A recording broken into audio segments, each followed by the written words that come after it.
Master के मतलब चाचा जी है भोजन कि बिहार से अगर भोजन गावत रहे तो मास्टर के उत्तर नहीं पता है कि भोजन ही बजाए। अभी ना जो ब्यास कहते ये मैं आवो लाज के बचाओ पहले मास्टर भोले बड़े पतरी कमर जी की भर रही है मैं सुमिरन में बिगड़ गई। टिंकू ड्राइवर साहब की तरफ से 1 से 1 रुपया को पुरस्कार दिल बनी। ड्राइवर साहब के ना बनी सदा स्टेरिंग हाथ में सन्मुख रहे वीरे आ 3 गियर मिले रक्षा करस ब्रह्मा विष्णु महेश। जय भगवान वो बनौले रखोस। ये ड्राइवर साहब के हाथ के बहनी हो देखो तो ड्राइवर साहब हाथ के बहनी कहाँ ले लेके जाता यहाँ रही रोवा के भगवान बनौले रखोस। नारायण जी की कृपा ही है बना रहे बबुआ। भक्त माई के दरबार में जाता रहे माई तो माइयन होई चाहे दुर्गा माई हो चाहे काली माई हो चाहे सीता मैया हो चाहे धरती मैया हो चाहे हमार माई हो चाहे रुआ सबनी के माई हो चाहे सासू मैया हो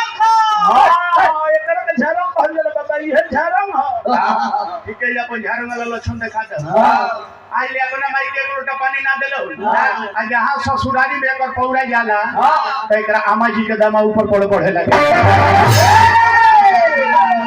ए मलिकार तो सारा गम ससुरारी बत परे हो जाके न ते जाके करी जा जी और गोड़वा के बा लगले 4 बेर गोड़ लगे के हम चाहत नहीं। अरे 2-4 बार गंगवते ना खींच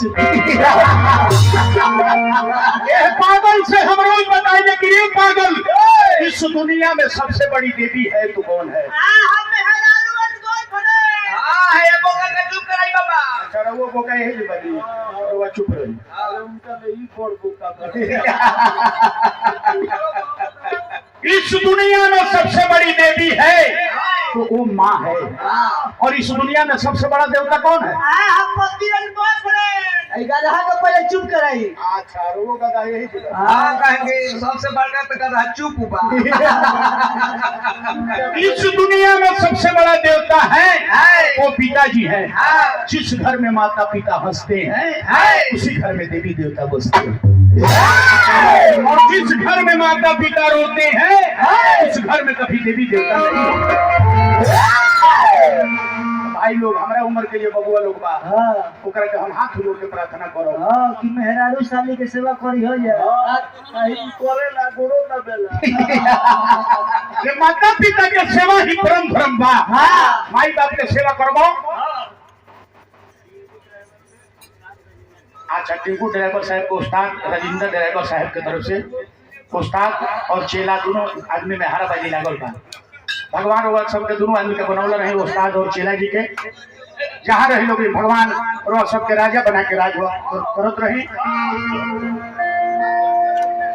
हाँ ढेर काम झाम के काम नहीं है भाई भोले बाबा के साज हो देखो भोले बाबा के साज पर जवना जग में भोले बाबा के नेवता ना दिया वो जग के निश्चित विध्वंस हुआ नहीं कभी सवाल राजा दक्ष से जाकर पूछ लिया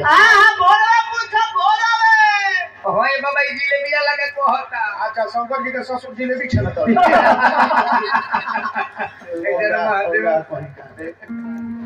ई जहाबाज जला चाचा जी वहां के दुख दर्द सब नेपाल में चल जाए। नेपाल से लोग आए लोग तो पाकिस्तान में चल जाए पाकिस्तान से बड़ा सब चीन में ढुक जाए।